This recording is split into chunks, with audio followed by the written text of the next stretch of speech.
It was a meeting where President Trump and I addressed the topics we will discuss during our summit today. Of course, President Trump has a very direct language and message on defense spending, but fundamentally we all agree. All allies agree that we need fair burden sharing in the alliance. And that's exactly why all allies agreed that those who are spending less than 2% have to spend more. And that's exactly what we have started to do.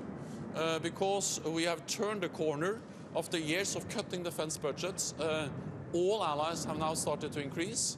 And we had the biggest increase in defense spending across Europe and Canada last year. And more allies spent 2% of GDP on defense. So I expect open and frank discussions about defense spending during our summit, but I also expect that we will recommit to that allies have to spend more, and also that we will recognize the progress we have started to make on defense spending. Of course, the summit today and tomorrow is of particular importance because we are faced with unprecedented security challenges and threats. And at the same time, we see differences, disagreements between allies.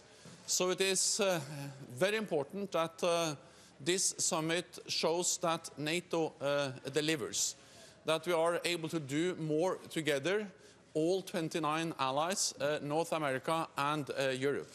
And I'm confident that despite discussions, disagreements, we will decide and we will deliver.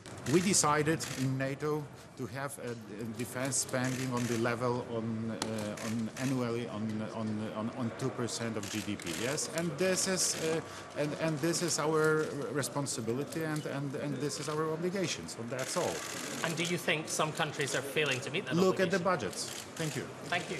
But of course, everywhere we are speaking about our spendings, 2% of GDP. Latvia follow that, and we already reached 2% of GDP. But of course, I think it could be very useful for all NATO, that all NATO countries will reach these 2% of GDP, because it is necessary for our security in Europe, it is necessary for our security in the world.